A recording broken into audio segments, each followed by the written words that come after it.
Welcome to Jeff's Changes for Life. And today we're going to take a look at how to see the good in anybody. As always, my program is not a substitute for any person that requires professional medical or psychological attention or treatment. So, how do you see good in anybody? There's a question I try to ask myself every day. What would happen if I looked for the good in everybody I met? Not just the people I like, not just the ones who agree with me. I'm talking about everybody. So I know today's episode is radical. How to see the good in anybody? That seems radical, I know. So, in order to get to where we want to go, why is it so easy to see the bad? Let's be honest. We're trained to spot flaws. From social media to gossip at work to our own past disappointments. We become hyper aware of people's shortcomings. We look at someone and in 3 seconds we think, too arrogant, too quiet, probably fake. But we judge because it gives us a false sense of control.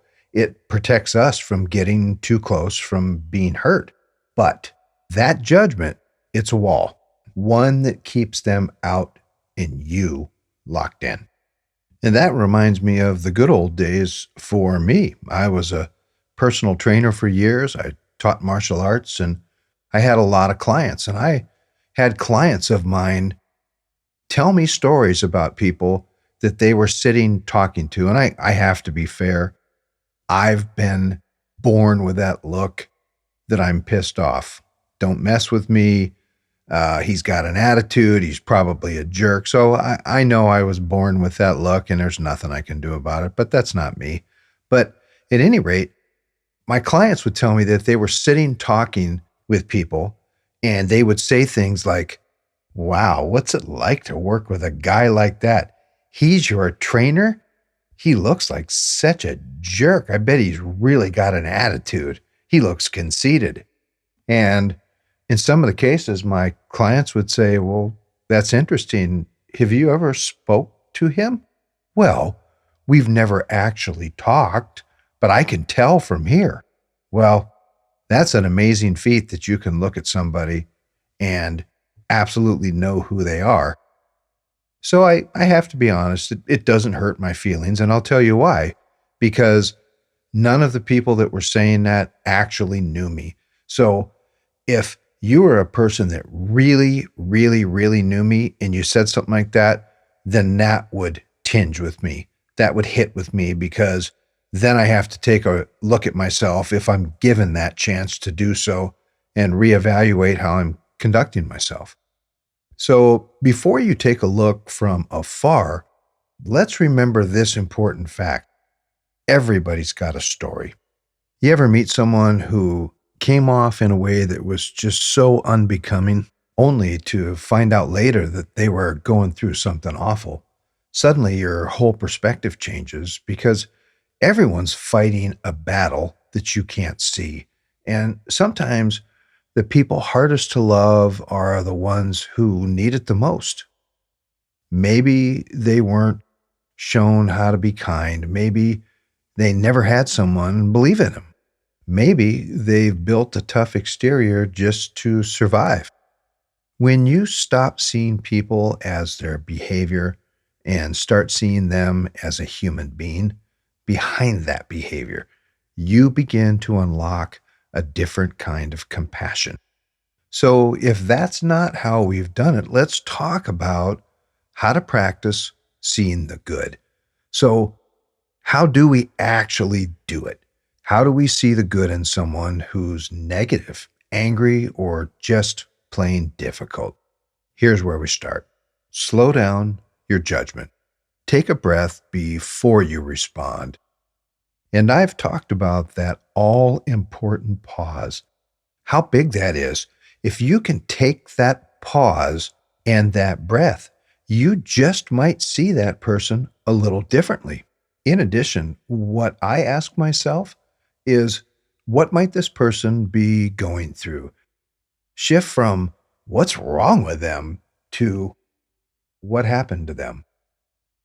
Look for one redeeming quality. Maybe it's their work ethic, their honesty, their loyalty. Look deeper. There's always something. Choose compassion, not correction. Not everyone needs fixing. Most people need seeing. And when people feel seen, they soften. This isn't about pretending everyone's perfect. It's about choosing a better filter. So the filter or the perspective that stops judgment, what is it? You want to stop judging people? You've got to adopt a few powerful mindsets. First, humility.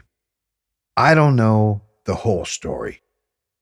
Life is messy, people are complicated, and no one has all the facts, especially you.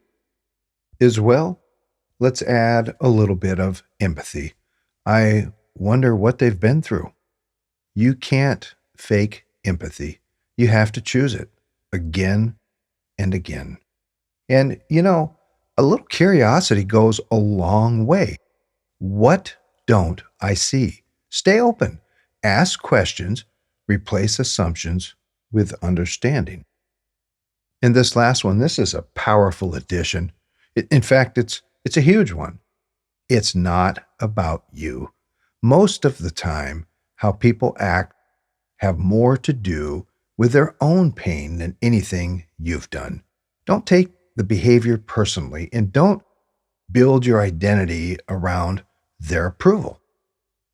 And it's crazy. I have to say this. When you live from that perspective, judgment starts to lose its power.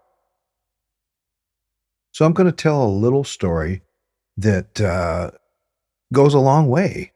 I took a college class and it was full of a lot of young kids. I mean, I'm 62 and these kids were 19, 20, up to about 25 in my class. And there was a young lady in the class and boy, she was short, to the point, rude, mean, and I could have just stopped it right there.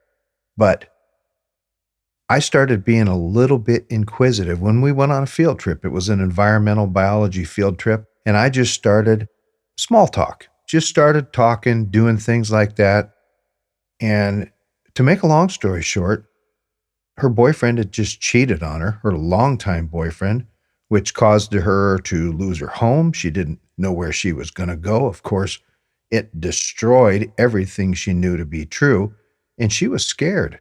So I could have passed judgment, and I helped her as the wise old man as much as I could to get her in a good direction. And of course, my heart broke for her because I knew the pain that she was going to feel, but I also knew the growth that she was going to feel as well. And I tried to help her see that there is going to be growth in this. So I did kind of mention it in what I just talked about, but how do you be powerfully kind?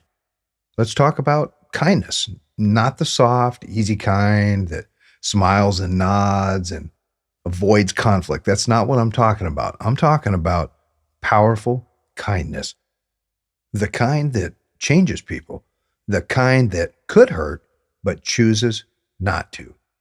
Here's how to be powerfully kind. Number one, speak the truth with love. Say what needs to be said, but say it with care. Number two, set boundaries without bitterness. Kindness doesn't mean letting people walk all over you. It means standing your ground with grace. Number three, show up when it counts. A check-in, a small gesture, a moment of your time. These things carry massive weight. Number four, choose empathy in conflict. Step back, breathe, and ask, what is this person afraid of? Number five, offer kindness when it's least deserved. That's when it hits the hardest. That's when it becomes life altering.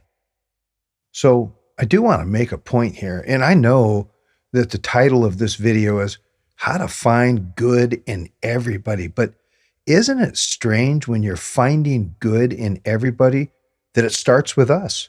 It starts how we bring ourselves to the confrontation, the conflict, to the patterns that so often get into our interactions. And if we can take a step back and that pause, we're going to see completely different things in people, a different perspective. So this is kind of 2 plus 2 equals 4. Being powerfully kind means being strong enough to lead with love, even when you don't have to. So I'm going to close this episode out with Jeff's Black and White. Seeing the good in others isn't about who they are, it's about who you decide to be. You can choose to live in a world where everyone's flawed and frustrating, or a world where everyone's doing the best they can. And a little kindness can still go a long way. Choose grace. Choose empathy. Choose to see the good. As always, this is Jeff's Changes for Life. And remember, today's going to rock because we're wearing a different lens. We're choosing to see the good in somebody.